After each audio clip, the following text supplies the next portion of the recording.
Wabarakatuh.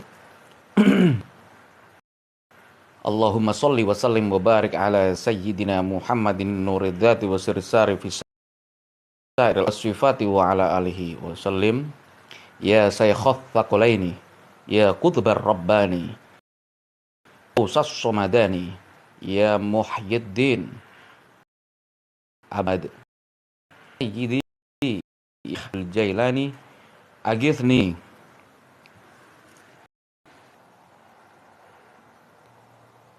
wa amidni hadhihi fi qada'i hajati wa yaqdi al-hajat sallallahu ala sayyidina Muhammadi wa ala alihi wa sahbihi wasallam. Assalamu as-sami'u as-sari'u, salam bagi yang mendengar dan segera hadir. Assalamu as-sami'u as-sari'u, salam bagi yang mendengar dan segera hadir. Assalamu as-sami'u as-sari'u, salam bagi yang mendengar dan segera hadir. Ya qawiyu ya matin, ya qawiyu ya matin, ya qawiyu ya matin, ba'sa wa asyaddu tangkila, tawakkalu ya khuddama hadhil asma, ya khabir, ya khabir, ya khabir, ya latiful hakim, ya alimul hakim.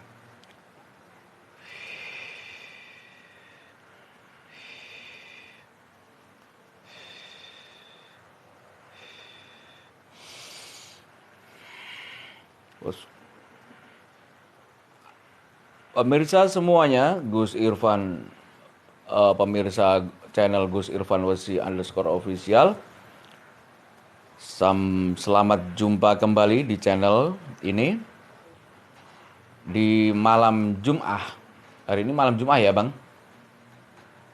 Bang admin. Malam Jumat ya? Moga-moga saya nggak salah nyebut hari. Malam Jumat.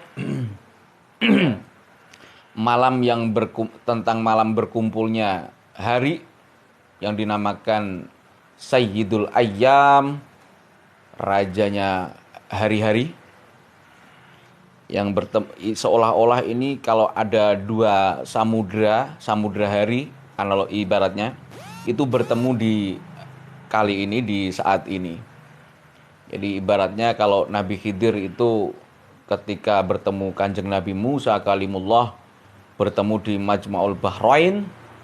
Tapi kalau hari, ya inilah Majma'ul Ayyam, atau tempat bertemunya hari di hari Jumat ini atau malam Jumat. Tentunya malam Jumat ini banyak sirnya, banyak rahasia-rahasianya, ya. Sampai saking keramat rahasianya, para nabi menikah juga di hari Jumat ini. Begitupun ada anjuran membaca suratul Kahfi, ya, untuk bagaimana terhindar dari fitnah Dajjal. Sampai-sampai kalimat Dajjal, kata-kata Dajjal itu tidak ada di dalam suratul Kahfi. Saking kode-kode dari surat Al-Kahfi itu perlu diurai secara tersirat dari yang tersurat. Kita tidak bisa menyelai atau menghindar bahwa kita memang sudah di penghujung gerbang akhir zaman. Ya, di penghujung gerbang akhir zaman ini tentunya lautan fitnah itu bertemu jadi satu. Ibarat lautan itu, fitnah-fitnah itu terdampar buih-buihnya, racun-racunnya sampai ke pinggir pantai. Kita sulit membedakan mana itu buih, mana itu ombak, dan mana itu laut. Maka perlu uraian-uraian bijak bestari atau para ahli hikmah untuk bisa membedakan dari yang namanya fitnah tersebut. Di dalam ilmu metafisika, ilmu hikmah pun demikian. Sekilas penampilannya sama. Ya. Tata caranya juga sama. Ada yang sama-sama menggunakan bunga. Ada yang sama-sama menggunakan wangian. Entah itu buhur, kemenyan,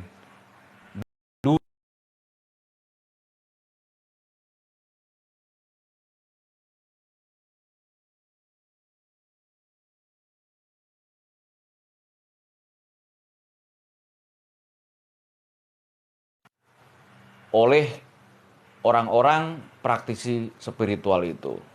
Irfan Wasi akan berbicara menurut perspektif dari agama Islam tentang metafisika. Hari ini kita digempur dengan banyak fitnah-fitnah idealisme yang dinamakan, salah satunya yang dinamakan belief system. Ya. Beberapa tahun yang lalu ada buku yang bestseller yang berjudul The Secret. Rhonda Byrne segala macam itu. Sekilas itu adalah sebuah miracle atau keajaiban. Tapi pada dasarnya bukan demikian. Karena kalau belief system itu mengacu pada pikiran. Jadi bukankah di dalam pikiran ini juga ada namanya ubun-ubun? Ya. Ubun-ubun di dalam surat Al-Alaq ini, ubun-ubun itu sering berkata dusta. Nasiyatin, kadibatin, khoti'ah. Bahwa di pikiran, di ubun-ubun di kepala ini sering melakukan hal-hal fata morgana.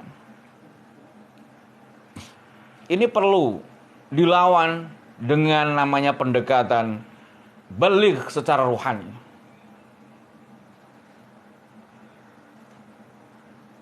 Hari ini orang melakukan belief system, efeknya kalau imannya tidak kuat, maka menjadi agnotism. Antara percaya Tuhan dan percaya tidak. Antara percaya Tuhan tapi juga antara tidak. Fatalnya menjadi ateism. Karena buat apa saya berdoa? Buat apa saya manakib? Buat apa saya munajat? Buat apa saya istighotsah? Buat apa saya tawasulan? Buat apa saya baca hizib? Buat apa saya baca ini dan itu? Wirdul latif dan lain sebagainya. Kalau cukup dengan belief system pikiran, juga akan terjadi yang dinamakan bahasa mereka adalah law of attraction. Hukum tarik-menarik. Ingat, ini jebakan. Ini pernah dilakukan oleh kaum-kaum jahiliyah tempo dahulu. Gitu. Dengan menganalogikan pikiran. Bahaya ini, sangat bahaya. Sangat bahaya. Maka perlu dihidupkan kembali. Irfan Wasi akan selalu mengkampanyekan hal ini. Termasuk di dalam pengajian Maulid Nabi. Apa itu? Yang dinamakan balik secara rohani. Jadi kalau ada pun dari balik secara rohani itu diberi bonus oleh Allah ma'unah, itu bukan belief system. Tapi betul-betul mujahadah. Betul-betul tirakat. Betul-betul takarrub ilallah. Jangan disamakan dengan belief system yang gak usah sholat, gak usah menjaga wudhu, wudhunya kadang bener apa salah, tapi tiba-tiba ikut pelatihan, ya udah belief system jadi. Enggak bisa. Ini bagikan perbedaannya baina sama wa sumur.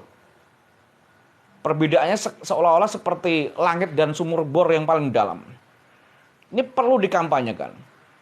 Saya akan selalu mengkampanyekan apa itu balik secara rohani. Yaitu bukti-buktinya para anbiya wal mursalin, para aulia ul arifin wal ulama ul amilin. Mereka dari kecil sudah digembleng, digulawentah tentang zikrullah. Kayak tadi saya bilang di awal, yaqwiyomatin, dihayati maknanya, diresapi penghayatannya, dibaca dari kolbu yang paling dalam yang bernama lub. Bukan dengan pikiran. Itu belief system. Makanya Kanjeng Nabi mewanti-wanti. Banyak besok orang baca Quran sampai tenggorokan, termasuk di dalamnya doa. Belief system juga begitu. Kita harus afirmasi. Ya, kalau kita bilang A ya A, dalam pikiran A kita ya akan terjadi A. Pikiran B juga akan terjadi B. Bahasa mereka afirmasi. Sebenarnya doa-doa juga.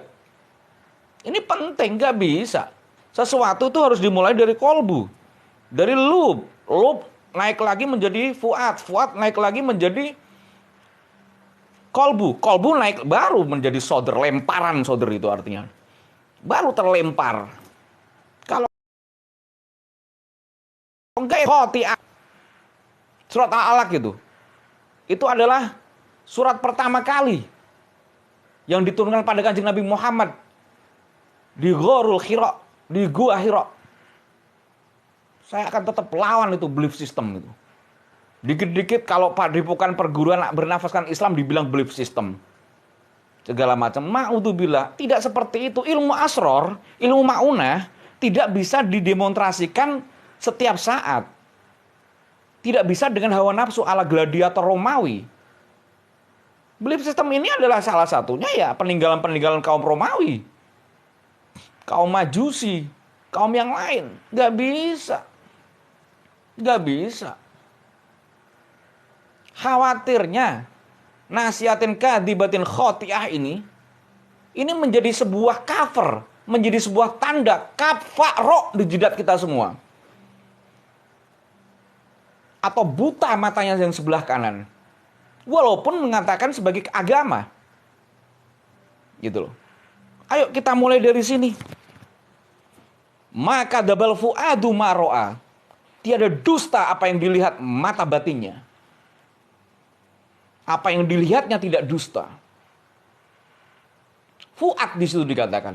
Maka dabal fuadu maro'a. Tiada berdusta kolbunya melihatnya. Bukan maka daba fikrun atau aklun atau apa, bukan. Fuad. Yang lain fata morgana. Contoh kasus kaum jahiliyah Quraisy dulu.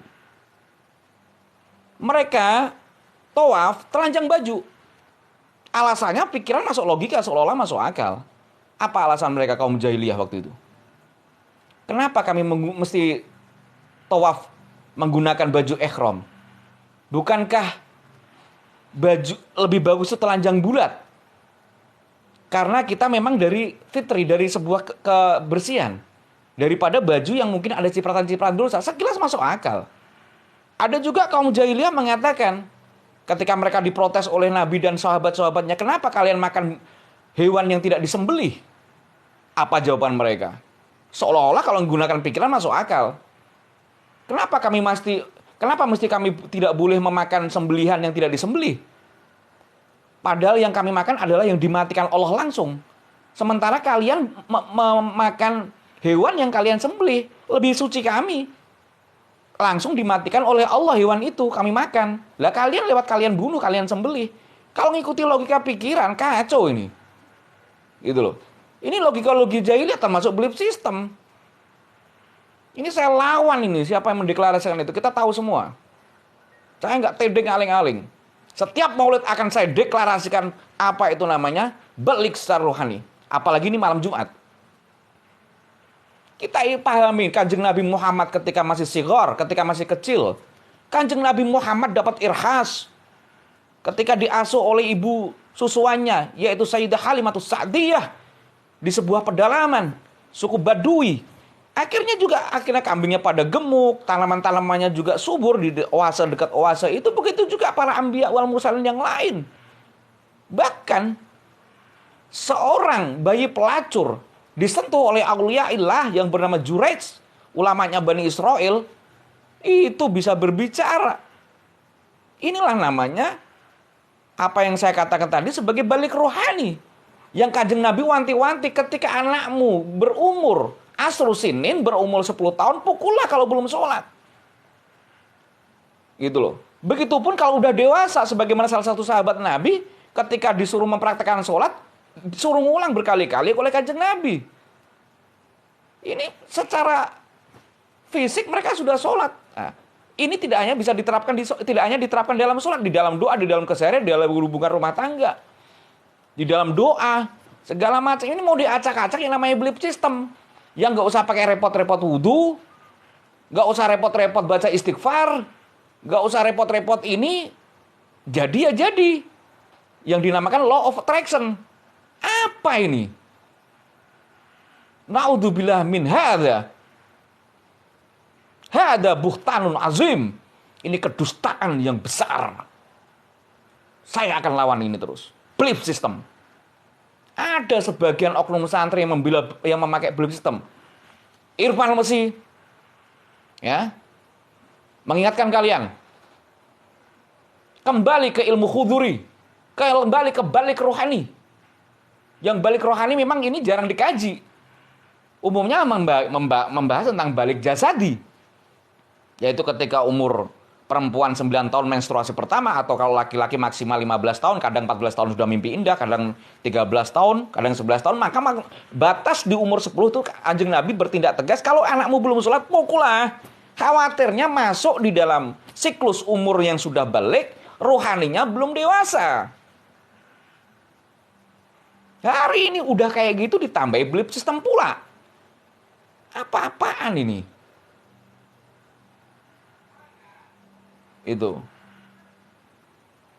Jadi ketika ada ilmu ma'unah, yaitu di bawah karomah, dibilang belief system.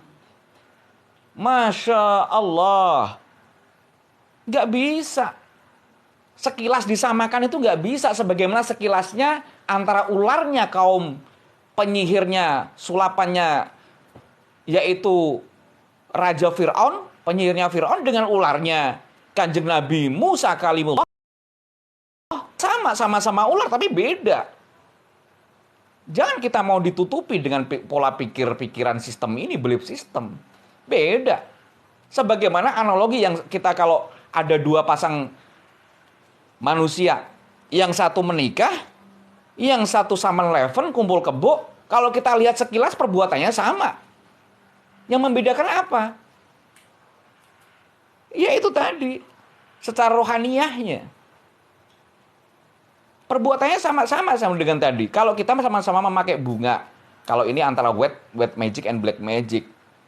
Yang satu pakai hijab, yang satu pakai tawasul, yang satu, maaf, mungkin mandi sebulan pada bulan purnama doang. Kalau lihat sekilas ritualnya sama, tapi orang kalau nggak memahami dicap sama. Oh, itu sama-sama sesat gitu. Ini perlu dijadiin sebuah workshop, seminar atau apa. Ruwet ini kalau nggak diurai. Akhirnya menjadi overlapping alias tumpang tindih. Maka malam Jumat ini, yuk kita bilang kalau kita semua ini memiliki khodam, baik malaikat maupun yang lain, yuk kita ajak bareng-bareng bertawakal pada Allah. Tawakkalu ya khuddama hadhil asma ya khobir. Itu. Ini penting. Ini saya ijazahkan secara ammah, secara umum, mulai bacaan ya qawiyamatin 13 kali. Ya, ini semua dibaca ba'da sholat. Ya qawiyamatin 13 kali. Ba'sau asyaddu tangkila 13 kali. Ya. Terus tawakkalu ya khuddama hadil asma 13 kali. Ya khobir 15 kali. Oke. Itu dibaca. Terus bagi penggemar manaqib Kanjeng Syekh Abdul Qadir Jilani, bisa dibaca potongan dari pembuka yang saya bahas tadi. Itu esensi daripada manaqib atau biografi daripada Kanjeng Syekh Abdul Qadir Jilani, Sultanul Aulia. Itu penting. Karena pada dasarnya antara ilmu hikmah dengan tasawuf adalah dua sisi mata uang yang sama kan. Penting itu. Sebagaimana waktu itu adik daripada Imam Ghazali ketika melihat kakaknya yang ahli fikih waktu itu, seorang ulama waktu itu, Imam Ghazali jadi mufti Baghdad, madrasah nizamiyah di dalam kekhalifahan daripada waktu itu masih Abbasiyah, tapi secara kerajaan di bawah Turki Saljuk, Madrasah Nizamiyah Baghdad. Kanjeng Imam Ghazali ketika Ba'da Halo, menulis halo. kitab Babud Dima, bab tentang darah, itu terbawa pikirannya. Lagi-lagi ini Halo, halo. pikiran dalam sholat ketika ngimami jamaah. Adiknya yang Halo, balik secara halo. rohani, walaupun adik, melihat secara mata batin bahwa ada darah di kepala kakaknya yang jadi imam. Karena melihat itu, akhirnya berpisah dari barisan jamaah. Setelah usut punya Tes, usut, tes, tes, ba'da tes. sholat ditanya. Kakaknya nanya kepada adiknya, Imam Ghazali. Yaitu Imam Ghazali nanya pada adiknya, kenapa Halo, kamu halo. memisahkan diri dari barisan sholat, wahai adikku? Karena aku melihat darah di kepalamu, wahai kakanda. Bukankah darah segala macam itu bisa membatalkan daripada sholat? Akhirnya dapat statement dan kenyataan fakta itu, kakaknya berujar, iya dek, sebelumnya memang aku tadi menulis bab tentang darah, bab hukum fikih tentang darah, babud dima, itu terbawa dalam sholatku. Maka setelah itu, salah itu menjadi salah satu peran Imam Ghazali akhirnya uzlah. Salah satu ya, peran Imam Ghazali uzlah, ya, menanggalkan jabatannya sebagai rektor daripada Madrasah Nizamiyah Baghdad, ya, muluk ya, perdana menteri daripada Turki Saljuk Bani Abbasiyah. Ini penting. Belief sistem secara pikiran ini perlu dilawan yang namanya balik rohani. Ya, ini pelajaran hikmah yang terjadi antara tadi Imam Ghazali dengan adiknya. Penting. Kita ketahui mungkin para hadirin hadirat jarang memahami bahwa Thomas Alva Edison, Isaac Newton, segala macam itu ternyata, terlepas saya nggak bilang white dan black magicnya, mereka juga selain seorang filsafat, selain seorang ahli kabalah, ya mistiknya, tak ibaratnya sufinya Yahudi, jangan salah,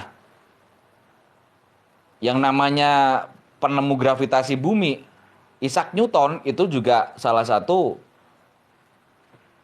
daripada penikmat daripada mistik daripada kabalah. Bisa dicek omongan saya ini hoax apa tidak. Thomas Alva Edison juga begitu, sekolahnya juga secara pikiran nggak diikuti, tapi kayak rasa ini akhirnya menjadi sebuah kreator-kreator daripada teknologi. Ingat, secara sejarah bangsa kita Nuswantara, saya bilang Nuswantara yang benar ya, bukan Nusantara.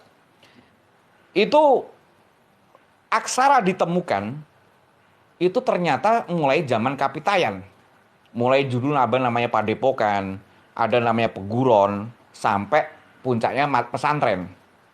Tapi setelah peradaban barat yang tidak pakai ilmu khuduri, peradaban barat tapi yang umum ya, bukan yang kayak Einstein tadi, apa kayak siapa Isaac Newton tadi, itu ternyata bisa menghasilkan aksara orang-orang dulu itu. Yang jadi pertanyaan ketika peradaban belief system, adakah seorang profesor yang bisa menemukan aksara murni kreat dari bangsa Nusantara sendiri? Yang ada ngiblat ke bahasa Latin. Itu mulai ada.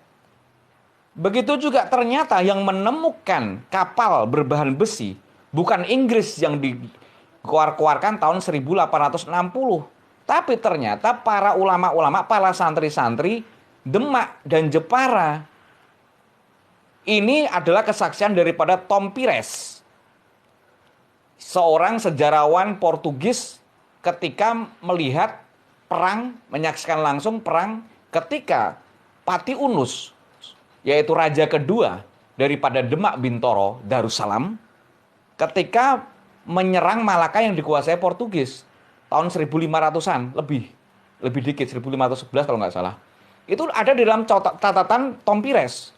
bahwa ternyata kapal perang Demak dan Jepara itu ternyata berlapis logam besi. Itu tahun berapa? Tahun 1500-an.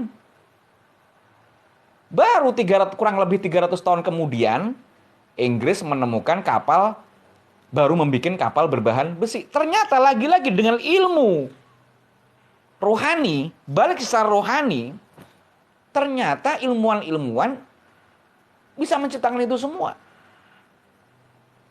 Yang ada sekarang belief system apa yang dihasilkan? Mereka hanya meneruskan saja membebek ilmuwan-ilmuwan yang memakai balik secara rohani. Gitu loh. Imam Ghazali juga seorang kimiawan. Begitu juga ulama-ulama yang lain yang menemukan embrio-embrio teknologi yang dipakai hari ini. Basicnya adalah rohaniawan. Bukan dari pikiran, belief system, bukan. Itu loh. Ini penting. Makanya konten daripada Irfan Wesi ingin meluruskan ini semua, khawatirnya menjadi sebuah bukan edukasi, tapi pseudo edukasi atau edukasi yang palsu. Repot kalau sudah pseudo edukasi.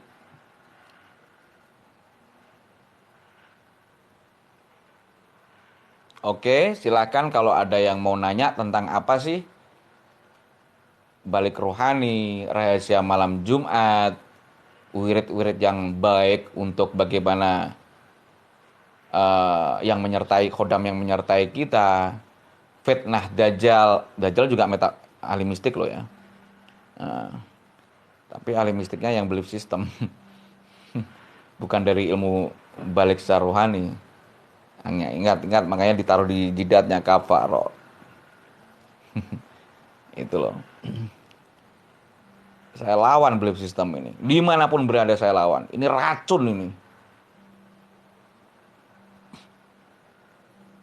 Gak bisa ilmu istidrot dihadapkan dengan ilmu ma'unah. Kalau melihat sekilas seolah-olah sama, tapi ada beda jauh di antara keduanya. Bagaimana ularnya tadi, ularnya penyulap kaum Fir'aun dengan ularnya Nabi Musa, sama-sama kayak ular tapi beda. Nggak bisa. Jangan terjebak di situ. Makanya jika ada anak yang memang punya potensi, rohaninya peka, silahkan kalau mau dititipkan di tempat kami, daripada di tempat yang kurang pas, di mana? Dan lain sebagainya. Begitu juga kalau udah dewasa bagaimana? Ya kayak tadi. Sayyidina Umar masuk Islam juga udah dewasa, tapi nggak ada masalah walaupun udah dewasa. Bagaimana beliau balik rohani? Ketika setan pun tidak berani berpapasan dengan beliau, tapi beliau masuk komunitas, interaksi dengan komunitas malaikat. Salah satunya ketika riwayat sejarah adzan, salah satunya malaikat mengajari beliau ketika dalam tidur. Itu balik rohani walaupun sudah dewasa. Tidak ada kata terlambat. Itu. Silakan yang lain-lain membantu mendakwahkan apa itu balik rohani. Moga bisa ini menjadi sebuah amalan atau investasi ladang kita di akhirat kelak. Kita kampanyekan bersama-sama balik secara rohani. Semua ini ilmu dari Allah. Cuman saya hanya menyampaikan saja dari hasanah-hasanah yang hampir terpendam. Bahaya ini nanti. Jadi tidak cukup mengikuti pelatihan di hotel, di apa, afirmasi, terus ada miracle. Ada yang nanya nih,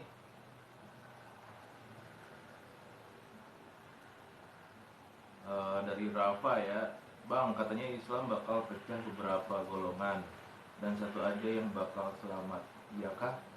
Ya, yang jelas yang ngikuti jamaah. Ahlussunnah wal jamaah. Jamaah Jum'ah itu sama, sesuatu yang berkumpul. Ya, yang berkumpul tentunya dengan orang-orang yang terpilih. Itu. Taruh dulu, Gus. Baper nih. Oke, yuk lanjut. Itu. Yang ikuti Ahlussunnah wal Jamaah ala madhabil arba'ah atas 4 madhab. Madhab yaitu Syafi'i, Hambali, Hanafi, Maliki. Itu Ahmad bin Hambal. Itu yang mu'tabaroh, ngikuti yang beliau-beliau itu. Kalaupun ngikuti ulama, ulama yang lurus, ulama yang ngikuti daripada salah satu yang pernah dikader oleh Nabi, yaitu Sayyidina Khuzaifah ibnu Yaman. Karena fitnah akhir zaman itu berat. Sayyidina Khuzaifah ibnu Yaman bertanya pada Nabi, bagaimana jika tidak ada kelompok yang benar? Ikutilah imam yang benar. Bagaimana jika tidak ada imam yang benar? Ya udah, kamu sendirian, alias jadi kelompok minoritas. Karena fitnah akhir zaman. Gigitlah itu akar-akar pohon itu. Jadi memang harus ada selektivitas daripada kehidupan ini, termasuk metafisika. Karena Islam dan metafisika adalah 2 irisan yang tidak bisa dipisahkan. Di dalam sholat juga penuh metafisika, di dalam doa ada metafisika, di dalam hizib ada metafisika, di dalam manakib ada metafisika. Wahalu majaro dan lain-lain. Nggak bisa dikit-dikit ikut pelatihan di hotel, miracle. Ntar disamain sama yang wirid berjam-jam, sama yang sholatnya sampai kakinya bengkak-bengkak. Emang apaan ini? Ini fitnatul kubro, fitnah akhir zaman ini, belief system ini. Ntar disamain. Ya kayak Nabi Muhammad sholat sampai bengkak-bengkak, para wali sholat bersekian rokaat, sholat sunnah sampai ratusan rokaat. Nanti ujuk-ujuk disamakan sama yang cuman 1 jam atau setengah hari ikut pelatihan di hotel. Belief system apa ini? Naudzubillah min dzalik, apa ini?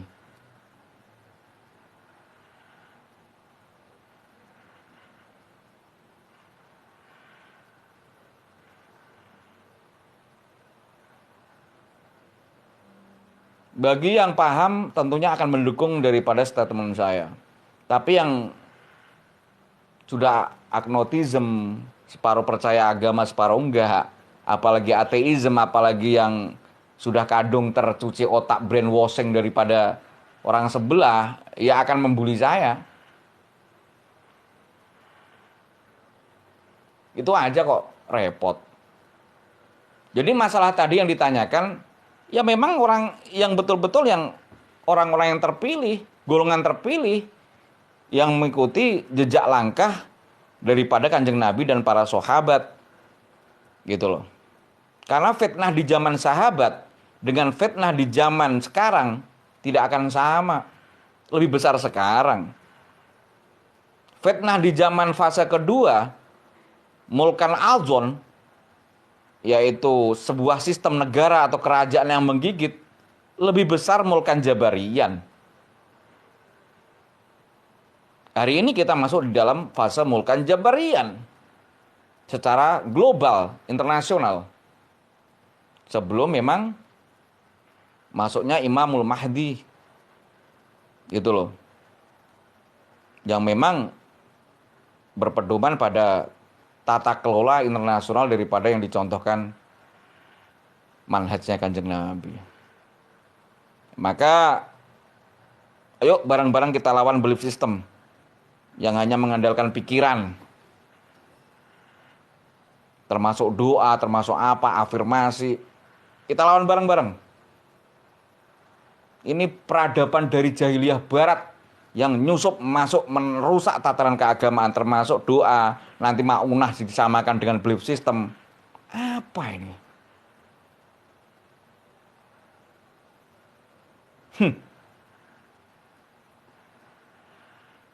Saya marah dengan hal ini nih.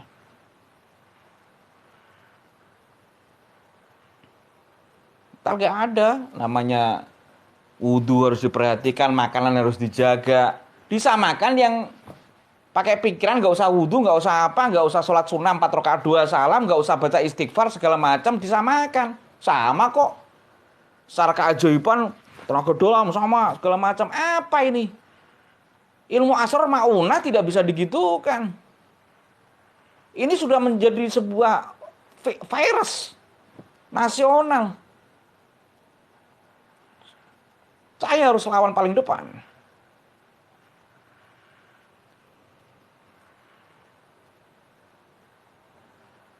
Maaf kalau konten malam ini harus agak tegas karena ini serius.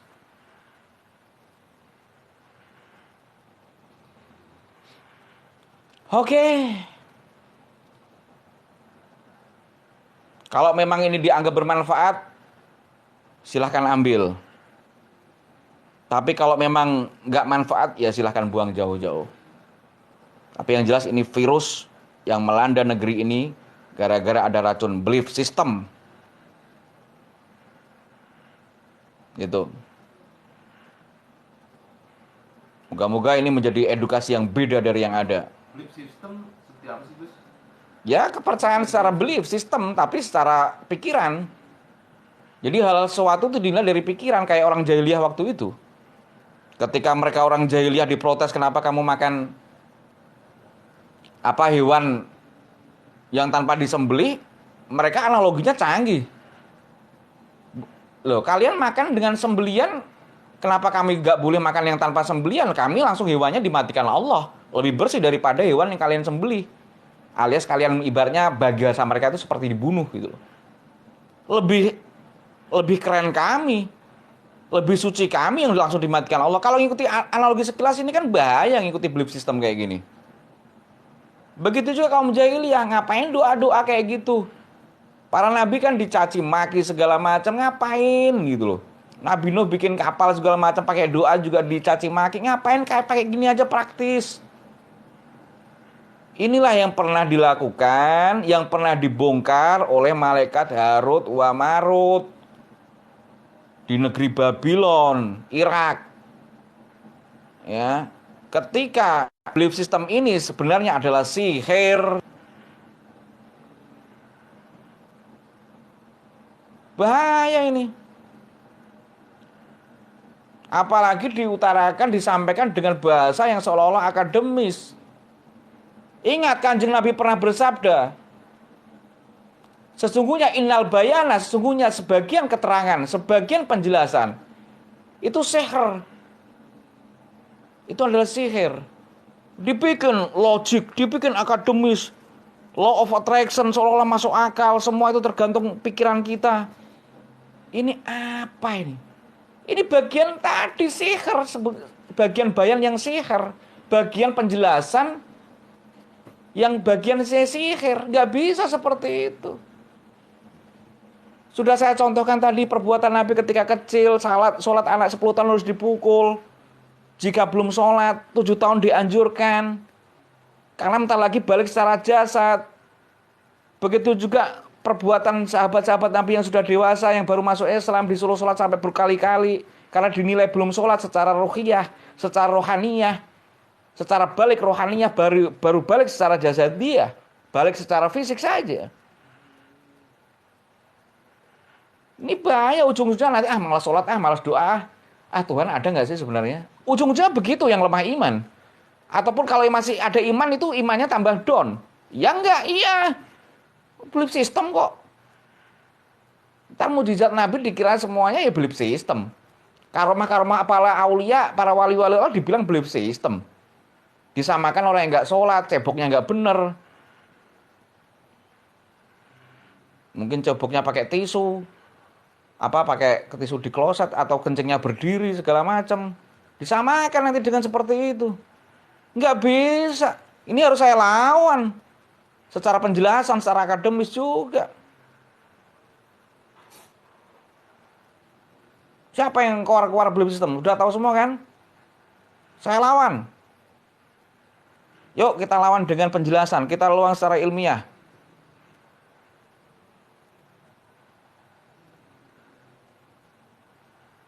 Disamakan dengan oknum-oknum. Ini nggak bisa, oknum dengan yang asli beda. Kami yang masih pengen menjaga keaslian daripada balik secara rohani, nggak terima. Disamakan dengan oknum, dimau agar belief system dia laku. Nggak bisa, ini fitnah akhir zaman. Saya nggak terima. Bahaya untuk akidah. Tanpa disadari loh ya. Iya apa enggak? Masuk akal apa enggak? Kalau semua dengan belief system. Tapi tadi dari lub yang paling dalam, ulul albab orang-orangnya. Lub disaring lagi, kolbu yang paling dalam namanya lub. Kolbu berikutnya yang lebih luar lagi namanya fuad. Sampai ada petikan ayat tadi, maka debal fuadu maro'a.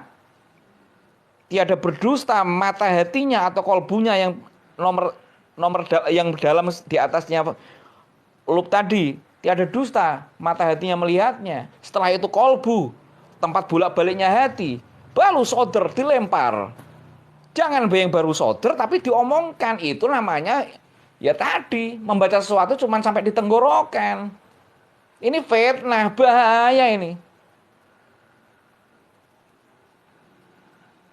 Karena ini harus tunduk dengan sini. Nggak bisa. Semua kalau pakai ini hancur. Seperti umat-umat terdahulu.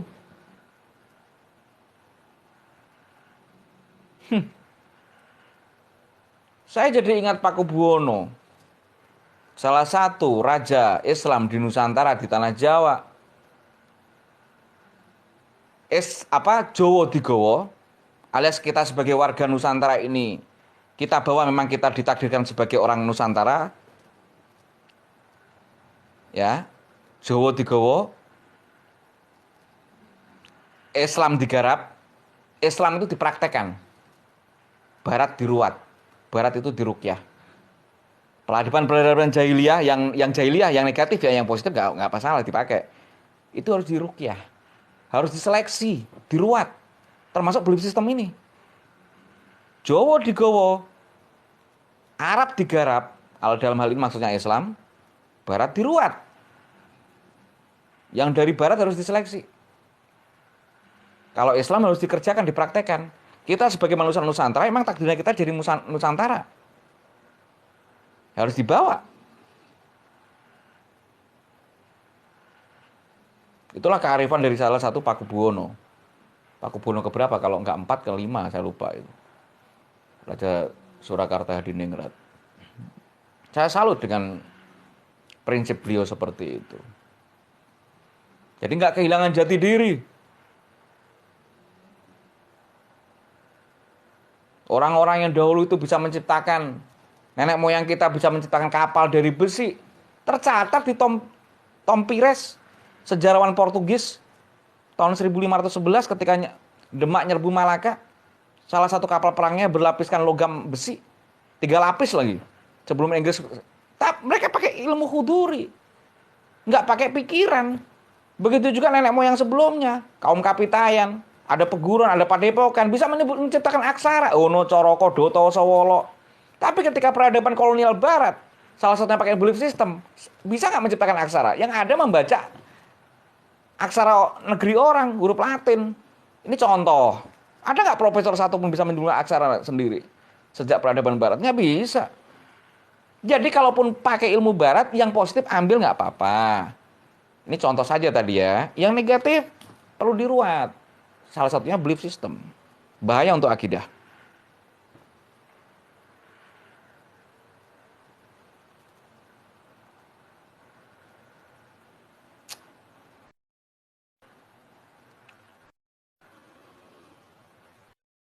Ya, kalau bermanfaat silahkan. Kalau manfaat yang perlu ada dobrakan baru. Wah, balik rukun apa sih balik kali? Nyata selain sholat juga doa keseharian perlu. Dewa rohani, di badan doang, rohaninya masih balita. Termasuk ketika ada ke Allah, jangan disamakan dengan pola belief system pikiran. Ikut pelatihan di hotel segala macam dengan penjelasan yang seolah-olah wah. Inilah yang pernah diwanti-wanti Nabi, bahwa inal bayana syikhro, sesungguhnya sebagian daripada penjelasan yang seolah-olah logik itu adalah sihir, termasuk belief system. Nggak bisa. Belief system itu di sini nih, kepala. Nggak dikatakan di surat Al-Alaq, maka dabal fuadu, bahwa nasihatin kadibatin khoti'ah. Termasuk ini ubun-ubun ini tempatnya bohong. Fata Morgana. Nggak bisa menjawab semuanya. Harus pakai ilmu khuduri. Bukan ilmu husuli.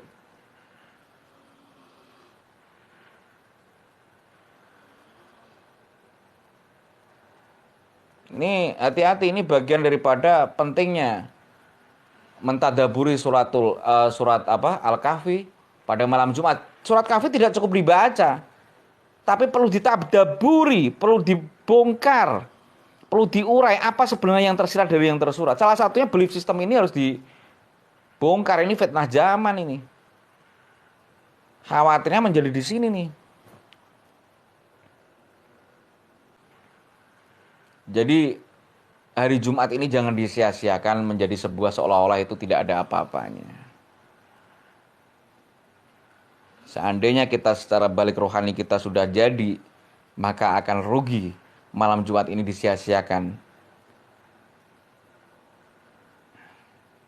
Itu.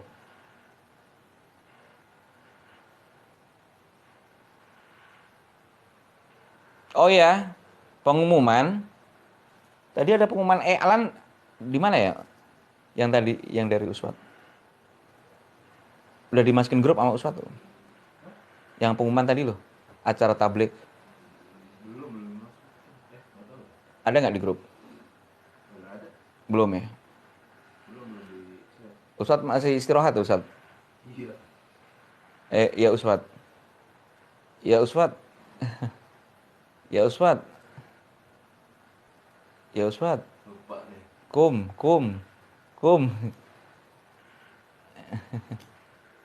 Kum ya Uswat. Oke, ambil ini nunggu pertanyaan yang lain ya. Ada aja belum. Ya. Dulu kali. Lain aja. Yo, yang mau nanya, yang mau kasih gift-nya boleh ditunggu. Yang mau nanya masalah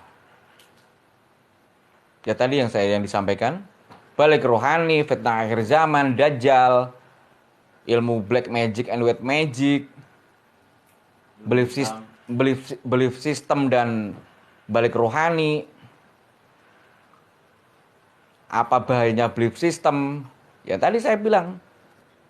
Ini bagian daripada di sini nasihatin kadibatin khotiah. Tempat dusta.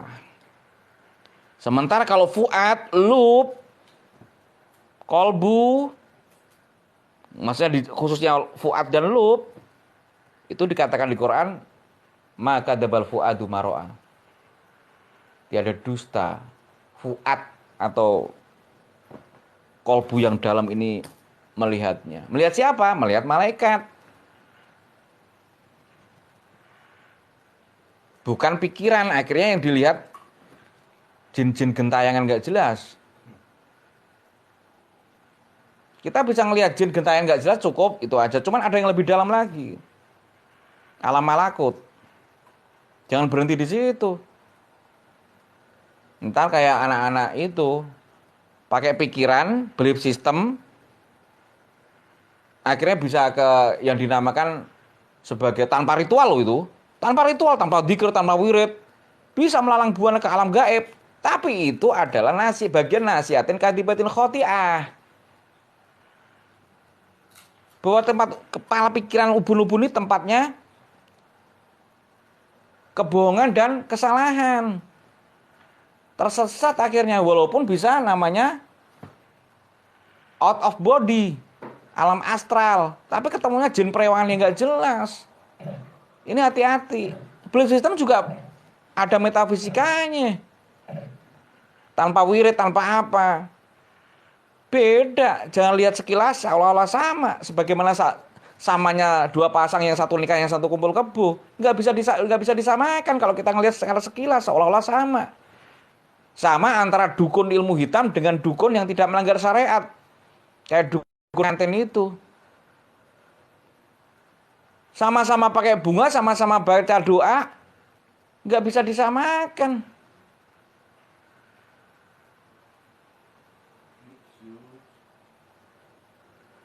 Inilah yang saya bilang, saya membela dukun yang tidak melanggar syariat. Karena dukun yang tidak seperti dukun pengantin, mayoritas bangsa kita adalah orang Jawa. Mayoritas orang Jawa menikah menggunakan dukun pengantin. Ada mantranya, ada doanya, bagaimana pasangan enak pengantin enak dilihat, nyari hari, nginjak telur, nyebar beras. Jadi kita pemikiran kita luas makna itu yang saya bela. Saya ahli hikmah. Saya berangkatnya dari ilmu hikmah. Cuman saya membela. Kalau memang dukun yang bagian kayak dukun pengantin tadi atau tata rias orang pengantin Jawa bersandi syarak. Karena adat itu. Syarak bersandi kitabullah kata orang Minang. Saya akan bela. Kecuali dukun santet, nggak sholat, nggak apa. Oh itu bukan bagian dari saya. Biar luas pemahaman dari sisi budaya, dari sisi sejarah, dari sisi literasi, kamus Inggris Melayu tahun 1701. Belum sudah ketawa ketiwi, paham enggak? Itu loh. Diajak ke MUI nggak berani. Ini apa-apaan ini?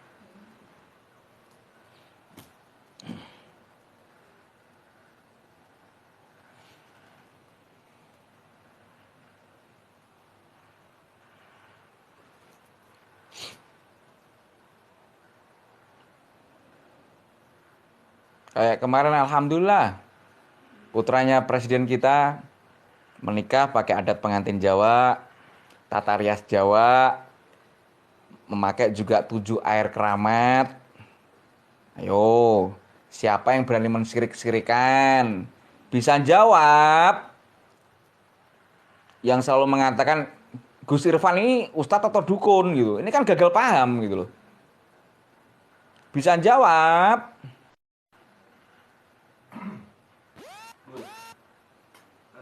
Lagi rame nih bola ya. Oh iya. Tapi jangan meramal ya, saya nggak mau meramal. Enggak, bukan meramal. Ntar kayak teman sebelah, dia sok agamis tapi kolaborasi dengan peramal tarot. Agak. Jadi kan blunder. Nah ini loh, ini bagian daripada perlu fitnah yang perlu diluruskan. Gimana? Meramal udah. Ya kalau deteksi nggak ada masalah. Deteksi kan kayak BMKG itu kan deteksi, itu antara benar dan salah. Wallahu a'lam bishawab. Kalau itu nggak ada masalah. Yang dimaksud apa? Lagi ramai bola nih kan. Kalau dulu di kampung-kampung gitu kan, kalau kompetisi bola tuh apa? Pakai magic lah. Oh ya. Apa namanya? Iya biar gawangnya tidak gol atau apa. Ya kalau memang itu ada, makanya saya bilang dari awal saya muncul di momentum seperti ini antara ilmu lahiriah alias skill pemain dalam hal ini dengan ilmu doa batiniah itu harus seiring sejalan, nggak bisa berat sebelah. Mentang-mentang nanti pakai wirid, pakai doa, pakai izin terus ongkang-ongkang ya nggak bisa kan gitu ya. Kayak Nabi juga doa, juga Nabi juga pedagang. Makanya ketika pakai belief system waktu itu sebagian orang Yahudi ketika mendapati berita bahwa Nabi Muhammad Isra Mi'raj, orang Yahudi yang bukan yang pakai ilmu rohani ya, tapi yang pakai belief system nanya, wahai Ali, ngomong sama Sayyidina Ali, coba katanya berita sahabatmu yang namanya Muhammad, kata mereka, tadi malam Isra Mi'raj. Coba Sayyidina Ali angkat kakimu satu. Diangkat satu. Sama Sayyidina Ali, angkat satu lagi. Ya nggak bisa. Nah, temanmu bohong. Itu kalau menggunakan belief system. Makanya antara lahir dan batin, antara skill pemain bola dengan batin doa itu harus seiring sejalan. Jangan pakai logika jahiliyah. Kiainya aja melarat, kiainya aja miskin. Kok mau ngasih pelarisan orang? Ini kan pemikiran jahiliyah. Sama nanti ketika Nabi Ayub aja akhirnya pernah jatuh miskin. Kok ngaku jadi nabi? Nabi Nuh aja didik anaknya yang namanya Kan'an aja, salah satu di antara anaknya nggak berhasil, istrinya nggak berhasil. Kok mau dakwai orang lain, istri orang, anak orang? Kan rusak kalau ngikuti belief system begini. Nggak bisa. Antara lahir dan batin sekaligus ujian itu harus dihadapi. Ini ikuti logi belief system jahiliyah ini.